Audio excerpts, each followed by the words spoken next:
Let's do this. Let's check out this hit piece by Nicole Arbour. Bad first impressions. So, yeah, right now, you're gonna walk away, but yeah, that guy sucks. But I agree, that's how I feel. It's going. You guys probably know I'm not like feminism because I think it went too far one way. But every once in a while, something comes along and reminds you why we need girl power. Badly. Yesterday, I went on a comedy podcast. You know, chop it up, talk. I already. This is gonna be a hard one. The inflection, everything.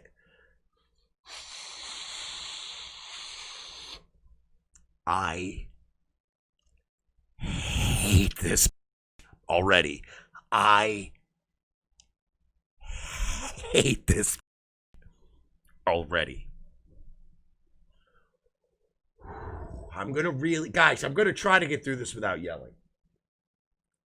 Some shit, makes people laugh, promote the things. Nice microphone, you fucking YouTubing. How long have you been doing this? I can hear the traffic. Get an apartment, get a studio apartment in Los Angeles with better acoustics. Get something that has carpeting, you fucking untalented. I don't want to hear the city bus, which you probably take to go to your little open mics, by the way. I don't want to hear the city bus rolling past your fucking studio efficiency in El Cerrito, wherever the fuck you live, and lie and tell people you live in Los Angeles. We're 25 seconds in. We're 25 seconds in. I don't know if I'm going to be able to do this tonight. But this one went a bit different. To save you an hour and a half of your time that you're never gonna get back, here's kind of how it went. She's making me so uncomfortable. I'm getting hard. Listen to me. This loser owns a comedy festival and a podcast network. I don't know, that sounds kind of cool to me. Ew. I can't help the fact that we're probably gonna hook up one day. Never gonna happen, 0%. But I promise you. And by the way, what Louis is doing right now, this is why I like Louis J. Gomez. What Louis J. Gomez is doing right now is exactly the only way in my life I've ever been able to pick up pussy. Like in my crushing puss days in my 20s, the only time I've ever been able to pull, like, girls don't look at me and go, like, they don't do that. No woman has ever looked at a room full of people at a party and went, yeah, that guy. You know what I mean? Like, I've gotten more chicks being like Louis J. Gomez, being combative and annoying. He's right when he said in that clip earlier, every woman I've ever fucked or hooked up with, it started like this. They hated me. And I'm telling you, dude, he's not doing anything sleazy. It's just true. Like, be combative, be the loud dude in the room and fucking make people laugh. Even if the girl isn't attracted to you, eventually she's like, I don't know, I might fuck him. That's all. He's doing it right. But she's doing this whole sleazeball. No, he's doing exactly what I would do at a bar back in the day. We're gonna at least make out one day. I swear to God, every girl that likes me acts like this at first. See, that's fucking girl. And her foot just touched my leg underneath the table. I want to point that out to everybody. Wow, the sexual tension is off the charts in here. Are you guys gonna fuck? I'm just kidding. Going to have sex with me. No, it's not. She's not in. if I was sober and awake. No, I wouldn't. Okay. You would at least make out with me. It's probably awkward for everybody listening. Maybe. No, they love it. They know what's going on here. They're literally all my fans right now on the way. He's gonna fuck her. The fact that she's being all cold and icy, I mean, I like her more. I think she's just playing the game right now. Nicole, I'm sorry. I feel like we should start over. Okay, let's go. The whole podcast. Yeah. Let's wrap it. Ready? And here we go. Welcome to the Real Ass Podcast. Thank you, sir.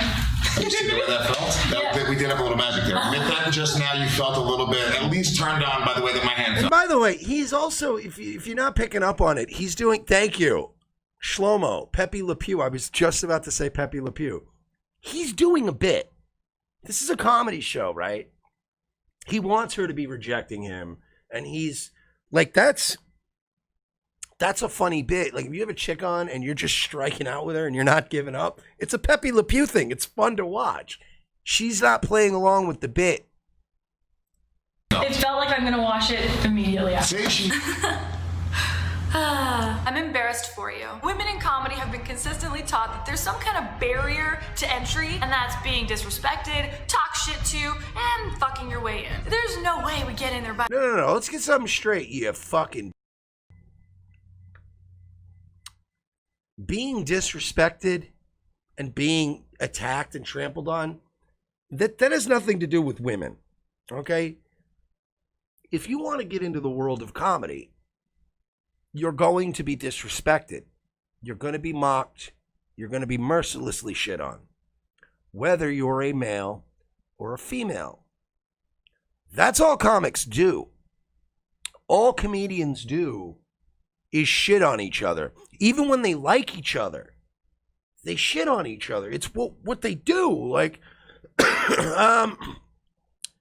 if you go to like the Comedy Cellar was a notorious place where it didn't matter who you are. You could be an open micer from Queens or you could be Kevin fucking Hart. If you went over there and you went around those comedians, they would fucking put the boots to you. If you even moved in front of them, it was like a T-Rex in fucking Jurassic Park. The minute you move the wrong way, they're like, yeah, nice shirt, stupid. What are you fucking, like, they just would start tearing into you. Your accomplishments, your life, your jokes, your career. That's what it, and it's every fucking day.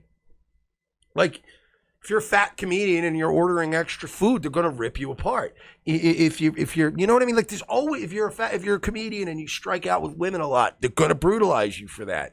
It doesn't matter. Women, that's why you don't need to be doing comedy. Oh, I have to be disrespected and talked down to. If you want to be a comedian, then yes. The problem is that women aren't used to this. Men tend to say fucked up shit to each other all the time, and we don't mean half of it. Women like to say fucked up shit behind each other's backs and mean every word of it. Hey, Nicole, I don't know if you know this, right? But the women comedians that you come into contact with, they say far more vicious things behind your back than any male comedian has ever broke your balls about in person. And the best part is, Nicole, they mean it. You think men are bad? Every other woman that does comedy hates your fucking guts. I could already tell you that. Without speaking to one of them, I can tell you, those other women in comedy hate your fucking guts as much as you secretly hate theirs. Women are bred that way. They're fucking wired that way. So you can't put up with guys going, oh, nice car. Oh, nice Miata. How many cocks have you sucked in it? That's just what they do. But you get it one time. I didn't come to do comedy to be disrespected. Our merits. I know this doesn't just happen in comedy. This happens to women in the workplace, everywhere. And I'm saying no. Let's play How to Spot an Insecure Man, shall we? Hey. Step 1. Use sexual things to make the woman feel weird, off balance. First of all, stop talking like this. It's pretty. You're not Dr. Steve Brule. She's talking like Dr. Steve Brule. Somebody needs to fucking wrap this woman in a and fucking be done with it already. Yes. Oh, hey. Yeah, that was frightening. That was really Who makes weird. that noise? That was weird. Step 2. Insult her if she doesn't go along with it. She has icy, crazy girl eyes. You look into your eyes, you get kind of lost, and you realize there's like death, like behind those eyes. I'm telling It's you right mostly now. intelligence. I told you, you're not used to it. We've all met that guy. It's mostly intelligence. You're not used to it. Oh, I'm so intelligent. I want to know. I bet. I would love to know how many fucking greasy, dirty you've seen of guys that ran bar shows that were like, yeah, next month I'm actually going to have I got a couple shows coming up. Could have Sean Rouse coming into town and a couple other guys. You could open for them, but, you know. Nicole, you look like every open mic comic that I used to fucking give stage time to. Get the fuck out of here.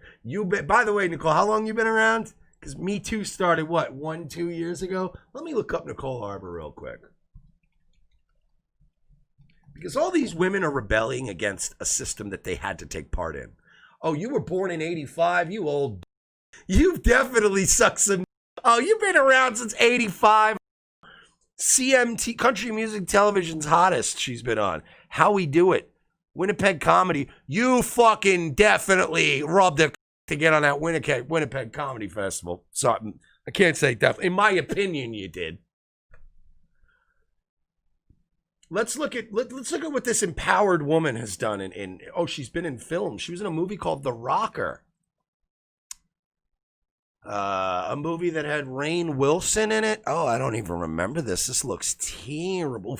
Budget, $15 million, box office, 8.8. Nicole Arbour starred as the trashy groupie. Because that's what you are. You're a trashy groupie. Let's see here. Yeah, no, you definitely, you're 85, you're a 34-year-old woman. First of all, you should be fucking grateful. And I'm not I'm not fucking sucking up to Louis J. Gomez, because Louis J. Gomez has never replied to any attempts to contact him. We tried to get him on ROTC, I tried to get on, get me and Royce to do like an appearance at Skankfest. I've tried everything I can to try to reach these guys. They don't like us. Whatever. It's fine. I'm not taking it personally. But Louis J. Gomez is not very fond of me, and I'm never going to benefit from any sort of overtures to the Skankfest crowd. That being said, lady, you're 34 years old. You're 34. You've got like 8 years at best to have a kid. Now, get it done now. Because if you don't want a Down syndrome baby, you've got about 3 to 4 years to start a family, girl. But no, you're going to just waste away and slowly get wrinkled and slowly get angrier. You're going to be like Alyssa Milano. When the guys stop acting like Louis J. Gomez towards you, then you're going to get really bitter. Then you're going to really go full feminist with it. Listen here, darling. You're 34 years old. And you've peaked. Not just sexually, but you were in movies. The last movie you were in was in 2011. Those were your glory days, sweetheart. Okay? Just like a lot of YouTubers that were out at a certain time. From 2008 to about 2011 was fucking top of the world. Nobody's gonna stop Nicole Arbour from taking over the world. I'm a sassy, beautiful, funny lady. Now, you're just getting older, darling. You're getting old. You're getting angry. You're getting that sense of like you're watching a renaissance happen where women in comedy are being pushed to the moon. You're seeing women at an all-time advantage in this industry. If you're a woman, you heard the Sam Hyde interview that Porcelain did. Any woman that had something remotely funny a couple of years ago, Adult Swim would have taken it. Nicole, you peaked from 2008 to 2011. You're going to spend the rest of your life looking back on those years and thinking, God damn, man, it just never got as good as when I was in The Rocker with Rainn Wilson. It's over for you. It's over. And the problem is that you're doing a hit piece on a guy who in 6 or 7 years is going to be doing Skankfest 9. And it's probably going to be in some sort of fucking theater or arena at that small arena, but it'll probably be in some kind of small local fucking soccer team's little arena with fucking vendors, and it'll be as big as the Montreal Comedy Festival. And you won't be allowed there. You're going to be a footnote. You're going to be a fucking joke. An aging, washed up girl who maybe at this point is now thinking, maybe I should have done. And I will tell you this, Nicole, I seen you a couple years ago. You should have. I can tell you this, sweetheart. If you had done, you'd have more film credits. I think you're really hot. Hello? Well, fuck you then, you're fucking ugly. Step 3, continue the disrespect and keep trying to bring them down as much as you can. Because when they're feeling your lowest, they'll probably give in and fuck you. I'm not scared of you, Nicole. I will fuck you up right now. I'm not afraid of your brown person either. He hates you. He wants you to throw water on you so you melt away and you get set free. I'm telling you. No, he is free. He's not a freaking elf in Harry Potter. He is free to leave at any time. I don't believe her. I think she's got a boyfriend. I think it's a fucking slave. David fucking hates her too. He's got his face. I hate you guys. Okay, so she was in. Oh no, she really was topless. So Nicole Arbour, no wonder she's so angry. She was in a movie years ago called Silent but Deadly. It was the last movie she ever did. Your final movie. And they got you to take your fucking top off, didn't they? She was in a movie called Silent but Deadly. Her only role was to show her in a 2011 Canadian horror comedy film starring Jason Mewes. Did you fuck Jason Mewes, Nicole? Did you suck Jason Mewes? Were you like, oh my God, that's the guy from Clerks. He'll totally get me in a Kevin Smith movie. Did you see Jason Mewes and his fake teeth recently? Did it hurt when you thought back to having a? Well, he probably couldn't even get it hard because he was on so much heroin, and he was like, "Oh man, I'm so sorry. Let me work it up. I'll work it up. Give me a couple of minutes. Snoochie boochies." No. If you're gonna be funny, be funny. But if you're just gonna be creepy and awkward and insulting to try and get a rise out of me, then maybe you just don't have the chops to hang out with comedians. It's not like it was an act just on the show, because he doubled down after. Ah yes, the classic I didn't want you Did he anyway. fight Very with her? original, sir. We all know that I could have verbally assassinated that Puerto Rican Jiminy Cricket looking motherfucker. But you didn't. But you didn't. And stop with the I could have done it, but I didn't. Coulda, woulda, shoulda. Just like your fucking underwhelming career, Nicole. Coulda, woulda, shoulda. You could have probably been in more movies. You could have probably been on that World's Dumbest Criminal show. Could have done some VH1 B-roll shows. Coulda, woulda, shoulda. You fucking didn't. You didn't. You came running back to your studio apartment with hardwood floors and dog shit acoustics, and you sat in your little laptop, talked into your laptop mic, and you whined about it, about how men shouldn't be that way, about how men shouldn't be that way. They should be the way I want them to be. I think we should let Nicole Arbour know that Louis J. Gomez is a real-ass dude, and that Nightwave and the Nightwave family stands with Louis J. Gomez.